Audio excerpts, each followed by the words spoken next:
You woke up and finally saw it.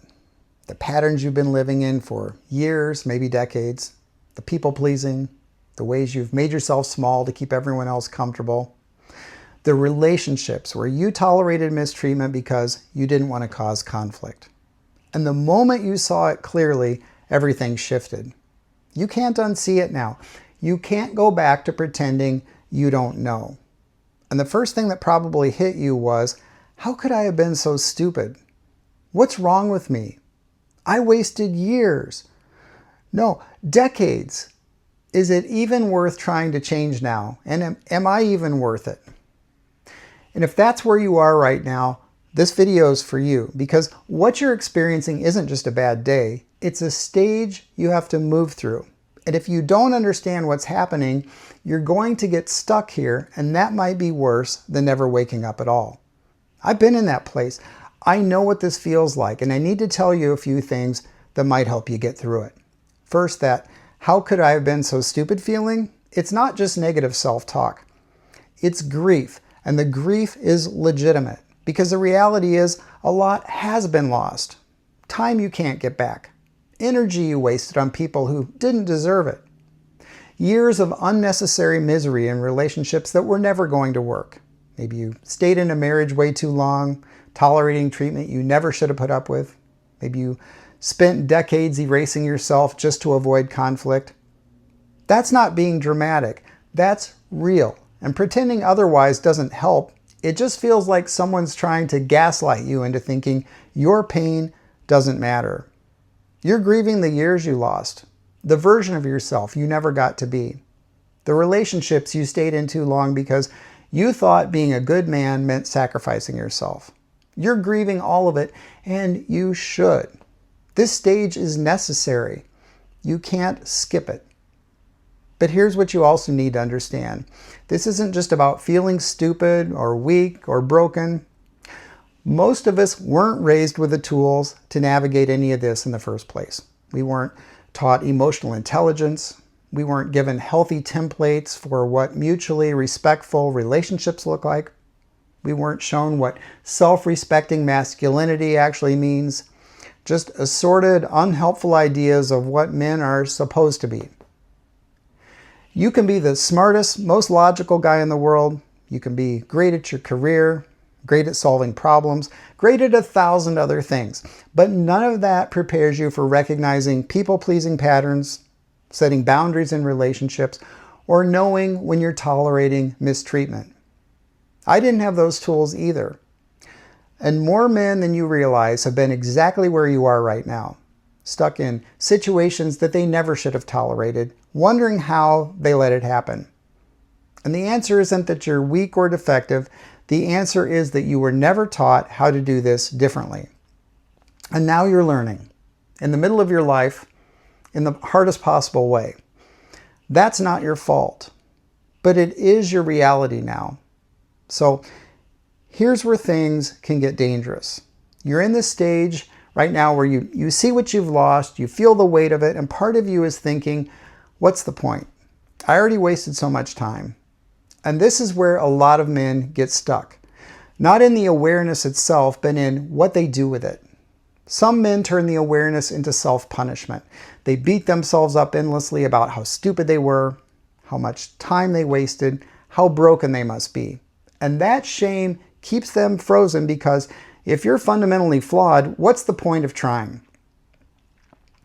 Other men turn the awareness into bitterness. They get angry at themselves, at the people who took advantage of them, at the world for not teaching them better. And they stay angry.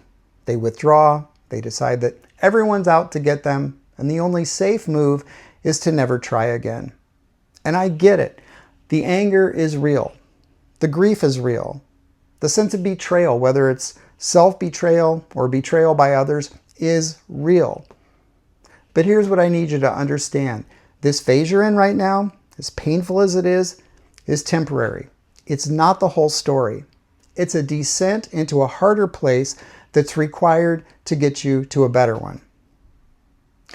Remember, so often in life, getting to a better place requires temporary discomfort first, and that's the reason most people stay stuck. They're not willing to go through that. And that's where you are right now. The danger isn't feeling the grief or the anger. The danger is camping out there and deciding that's all there is. Some men get stuck in this valley and convince themselves that staying bitter and withdrawn is just seeing reality clearly. But that's not reality. That's choosing to stay in the hardest part of the process and calling it wisdom.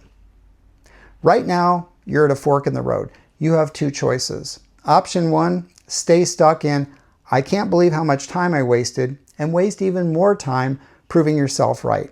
Keep punishing yourself. Keep telling yourself it's too late. Keep withdrawing from life because you're convinced you're broken or that everyone's going to hurt you. Option two, accept that, yes, you lost time, and use that as fuel to stop losing more. Honor the grief without letting it become your identity. Feel the anger without letting it turn you bitter. Let yourself fully feel whatever it is you're feeling. It's all part of the process. And if you suppress it, it won't magically go away. So just sit with it for a while. And as soon as you can, start moving forward, even if it's messy, even if it's uncomfortable, even if you don't feel ready. I remember when I was at this point, I decided to channel that pain into getting my shit together and improving my life. And I adopted this defiant attitude that, no life, I'm not done with you yet. I wasted years suppressing myself, and now I'm over 50, and now it's my turn to do this my way. But anyway, before we talk about what moving forward looks like, I need you to understand something about where you are right now. You're partway down a path you can't turn back from. You've already started. The moment you saw your patterns, the moment you woke up to how you've been living, you began a journey whether you meant to or not. And here's the dangerous part. If you freeze here, if you stay in this awareness without moving forward, you're going to be more miserable than you were before you saw any of it. Think of it like a fire walk. You've already stepped onto the coals. You can't go back. That path is behind you now.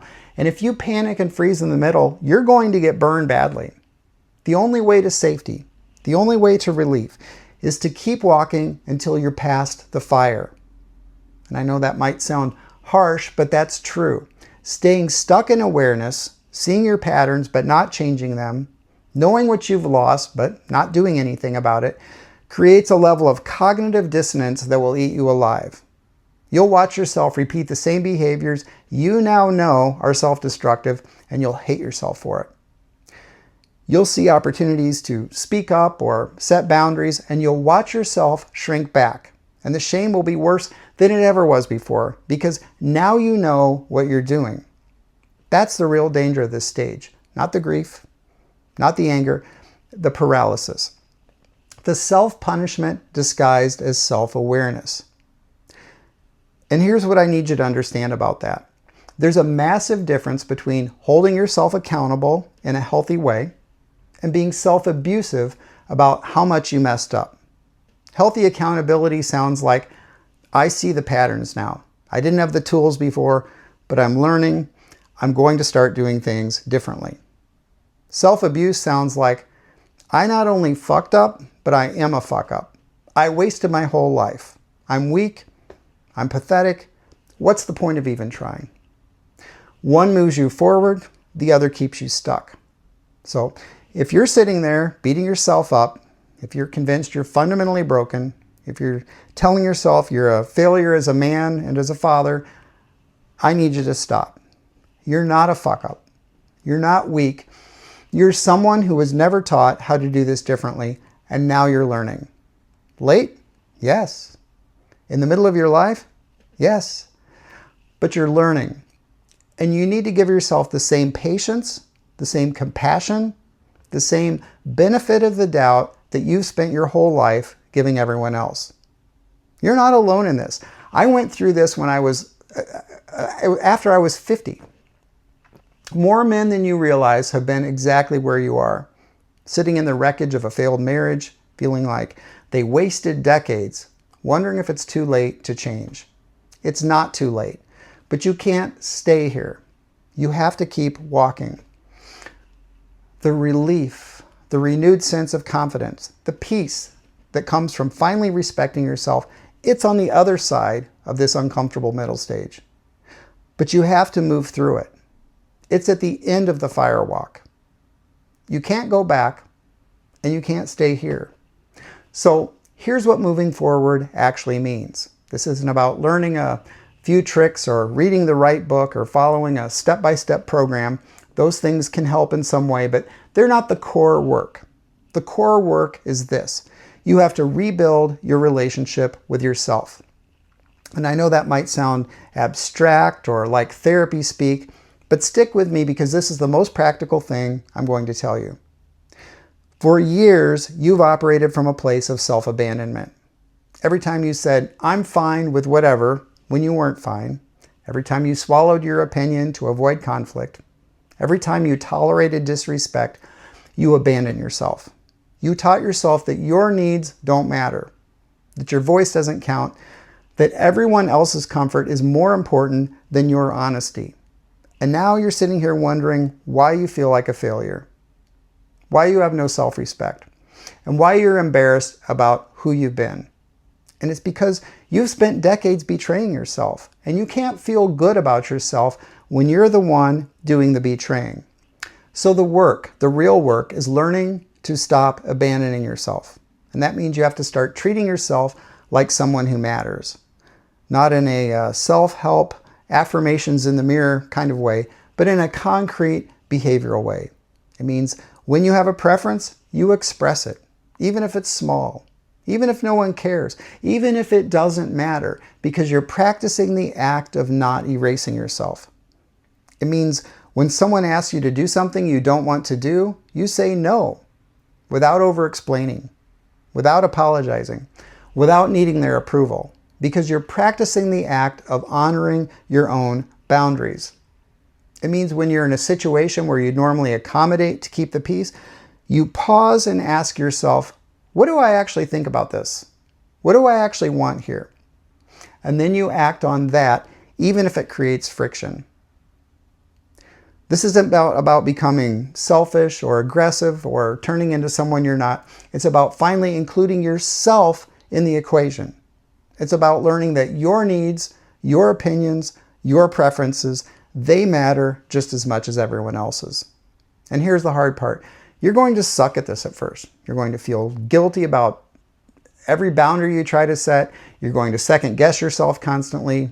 You're going to worry that you're being selfish or difficult or that people won't like you anymore. That's normal. You're rewiring decades of conditioning. It's supposed to be uncomfortable. But here's what I need you to understand. Every time you choose yourself, even in a small way, you're rebuilding trust with yourself. You're proving to yourself that you're someone worth showing up for. And over time, that accumulates into something that actually feels like self-respect. You're not going to get through this if you think you have to have it all figured out first. You get through it when you say, I don't know if this is going to work, but I'm going to start treating myself like I matter and see what happens. You won't feel confident before you act. You'll feel confident after you start acting. After you stop looking for external validation. After you start validating yourself by keeping your word to yourself. And after you stop trying to fix the past. Yes, you lost time. But my hope is that you'll decide that the only way to honor that loss is to stop wasting more. The clock is ticking. Life is short. You don't get those years back. But you do get to decide what you do with the years you have left. You're not broken. You're not hopeless. You're just operating from old programming that doesn't serve you anymore. And the way out isn't through some complicated system or perfect plan. It's through small, consistent acts of self-respect, over and over, until it becomes who you are instead of something you're trying to do. That's the work, and it's worth doing. Not because it's easy, but because the alternative is spending the rest of your life feeling like you do right now. You're in the valley right now. It's dark, it's painful, and it's real. And I'm not going to minimize that. But this valley isn't your destination. It's the path to somewhere better. My hope for you is that you keep walking. even if it's messy, even if it's slow, because the only way out is through. Please like this video if it was helpful in some way. If this resonated and you're ready to stop wasting more time punishing yourself for what you didn't know before, subscribe to the channel. I make content for men who are done living small and ready to show up honestly in whatever time they have left. Be kind to yourself.